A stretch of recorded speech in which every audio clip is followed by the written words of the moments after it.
अब पढ़ेंगे exogenous tree की स्ट्रक्चर और उसके पार्ट के बारे में। ठीक है, चित्र तुमको समझ में आ रहा है? देखो, ये बाहरी छाल है, ये हमारे पास लकड़ी का टुकड़ा है। ठीक है, अब इसमें समझेंगे, हम थोड़ा सा समझने की कोशिश करेंगे, हालांकि साफ चित्र नहीं है। देखो, ये जो है ना, ये ये ये बाहरी छाल है। बाहरी छाल, इसको क्या बोलते हैं जानते हो? Outer bark.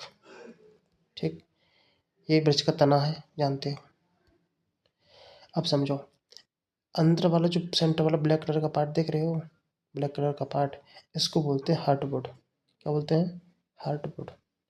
और यहाँ आप देख रहे हो ऐसे लेयर बनी हुई है बहुत सारी, ये छल्ले, इसको बोलते हैं एनोड रिंग्स। क्या बोलते हैं? Anode rings. ठीक है, अब इसमें ये ऐसे करके देखो, ऐसे बनाया, ऐसे ऐसे ऐसे, इनको बोला जाता है मेडुला रेस। क्या बोलते हैं? Medulla rays. समझ में आया यहाँ तक? और सेपवुड क्या होता है? इन एनोड रिंग्स के बीच में सेपवुड होता है। ठीक है, बाकी समझ में आ नहीं रहा है इसमें से। और ये कैम्बियम लेयर है यहाँ पे, अब पढ़ते समझ में आएगा। देखो, बार्क छाल क्या होती है? देखो, छाल के दो अंग हैं, एक इंटरनल बार्क और एक आउटर बार्क, मतलब आंतरिक बाहरी छाल और भीतरी छाल। अब छाल का क्या काम है? यह वृक्ष को अत्यधिक तापमान, पाला, अन्य क्षतियों से रक्षा करती है। भाई, पाला पड़ेगा तो बाहरी छाल में पड़ेगा, है कि नहीं? अत्यधिक तापमान हो तो सबसे पहले यही झेलेगी। तापमान अधिक होने पर, पाला होने पर, क्षतियाँ होने पर ये रक्षा करती है।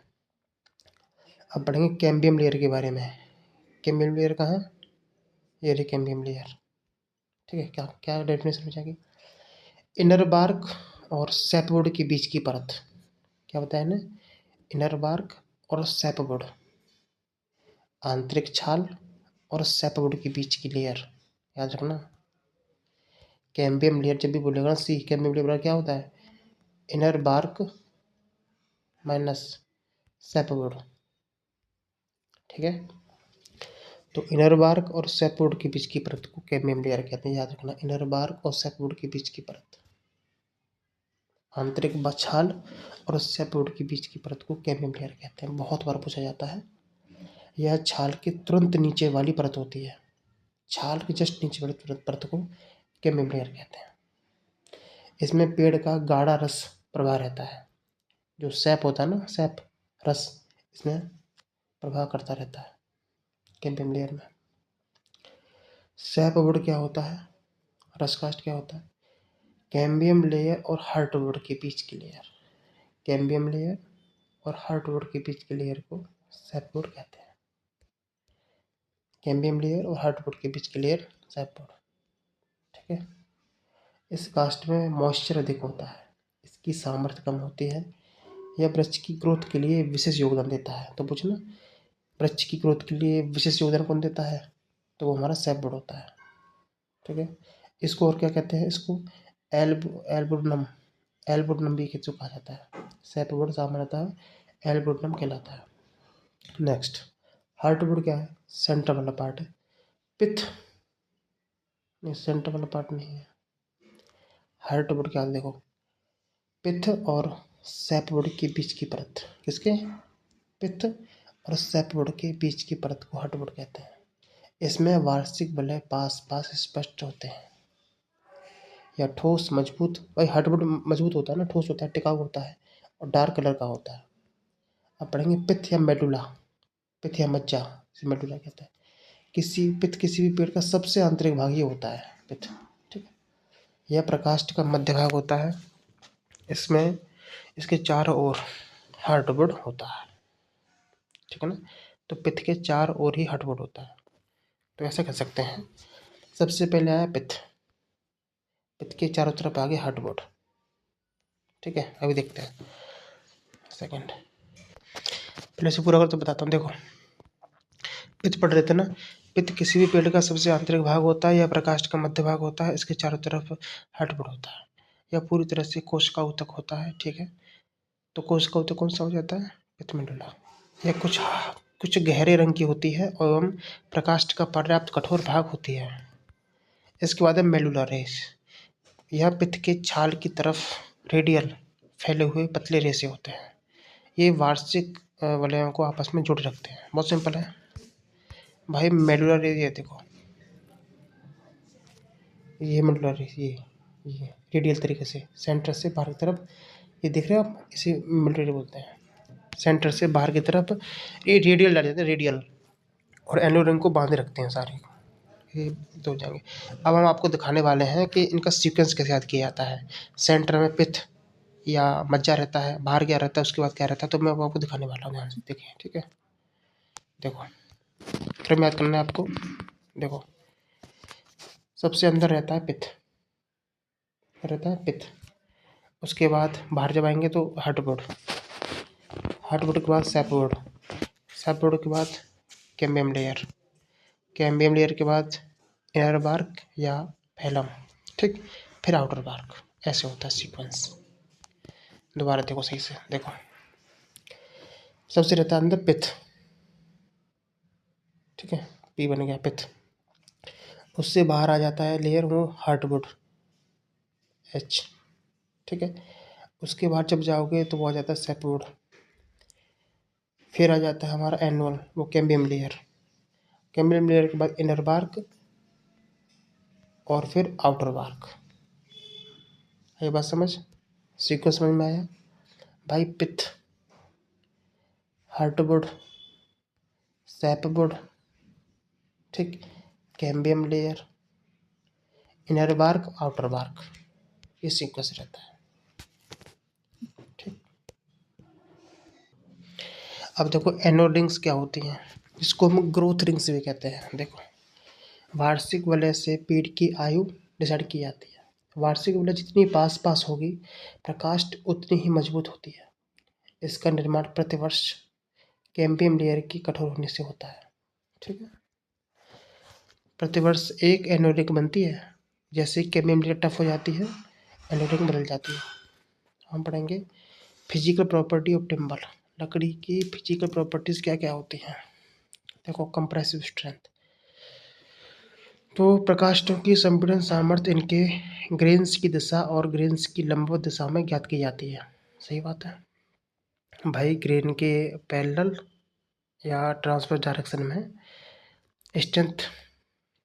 अब हम आपसे कहेंगे कि लकड़ी की कंप्रेसिव स्ट्रेंथ को बताइए क्या होगा, तो क्या कहेंगे आप कहेंगे कि लकड़ियों की जो कंप्रेसिव स्ट्रेंथ होती है ना, उनकी ग्रेन्स पर डिपेंड करती है। ग्रेन्स की दिशा किधर है, ग्रेन्स की दिशा और ग्रेन्स की लंबवत दिशा में ज्ञात की जाती है, ठीक। प्रकाश की संपीड़न सामर्थ्य इनकी ग्रेन्स की दिशा में अधिक होती है।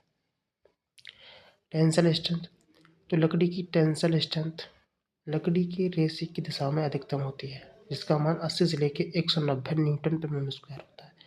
कुल मिला के या संपीड़न सामर्थ्य बोले चाहे कंप्रेसिव स्ट्रेंथ बोले, वो हमेशा रेशे की दिशा में ज़्यादा होती है। तो टेंसल कितनी हो जाएगी, 190।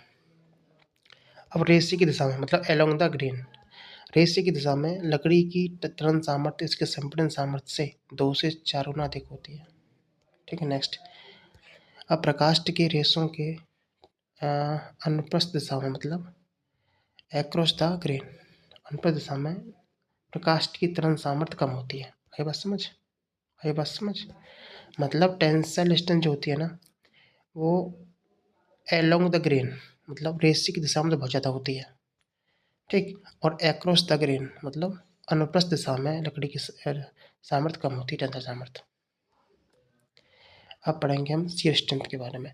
तो लकड़ी की शियर स्ट्रेंथ रेशे के मतलब ग्रेन्स के पैरेलल दिशा में बहुत कम होती है। कितनी होती है, 6.5 से 14.5। भाई शियर स्ट्रेंथ लकड़ी की जो है रेशे के समांतर दिशा में बहुत कम होती है, 6.5 से 14.5 Newton square. Next, heat conductivity, उसमें क्या लगता क्या है, तो प्रकाष्ठ में हीट कंडक्टिविटी गुणांक कम होती है, परंतु रेशों के साथ मतलब along the grain, along the fibre conductivity अनुप्रस्थ ट्रांसवर्स फाइबर की तुलना में 1.8 गुना अधिक होती है। भाई बस में वैसे तो लकड़ी की उसमें चालकता गुणांक बहुत कम होता है, परंतु रेशों के साथ चालकता अनुप्रस्थ रेशों की तुलना में 1.8 गुना अधिक होती है। मतलब जो फाइबर्स की दिशा में जो सामर्थ्य वो कनेक्टिविटी है ना, उसकी अनुप्रस्थ दिशा में तुलना में 1.8 गुना अधिक होती है। दोबारा समझो ध्यान से। देखो, लकड़ी में ऊष्मा चालकता गुणांक कम होता है, परंतु रेशे की दिशा में जो चालकता है ना, वो अनुप्रस्थ दिशा में चालकता से 1.8 गुना अधिक होती है। अब नेक्स्ट है साउंड कंडक्टिविटी, ध्वनि चालकता। भाई लकड़ी में ध्वनि चालकता वायु से लगभग 2 से 17 गुना अधिक होती है। नेक्स्ट, फाइबर सैचुरेशन पॉइंट, मतलब रेशा संतृप्ति बिंदु क्या है? तो fibre saturation point moisture content की वह परसेंटेज मात्रा है जिस पर सेल की दीवारें संतृप्त होती हैं और सेल कैविटी में पानी नहीं होती। दोबारा देखो, फाइबर सैचुरेशन पॉइंट क्या है? फाइबर सैचुरेशन पॉइंट नमी की मात्रा की वह परसेंटेज मात्रा है जिस पर मॉइस्चर कंटेंट की वह परसेंटेज मात्रा है जिस पर सेल की दीवारें संतृप्त होती हैं और सेल कैविटी में पानी नहीं होती। नेक्स्ट, स्पेसिफिक ग्रेविटी, लकड़ी की स्पेसिफिक ग्रेविटी 1.54 होती है, 1.54। वेट ऑफ टिम्बर, लकड़ी का भार, लकड़ी का जो वेट है ना, 12% नमी पर नोट किया जाता है। Action of acid and alkali, भाई लकड़ी पर अम्ल और क्षार की प्रक्रिया से क्या होता है? कमजोर क्षारीय घोल द्वारा प्रकाष्ठ प्रभावित नहीं होती। अगर कमजोर क्षारीय घोल है उससे लकड़ी पर कोई इफेक्ट नहीं पड़ेगा, लेकिन अगर पीएच मान आपका 4 से कम है, मतलब अम्लीय माध्यम में प्रकाष्ठ का क्षय हो जाता है। मतलब कमजोर क्षार का तो कोई इफेक्ट नहीं पड़ेगा, लेकिन अगर अम्लीय माध्यम है तो प्रभाव पड़ेगा, लकड़ी का क्षय हो जाएगा जहाँ पीएच मान 4 से कम हो तब।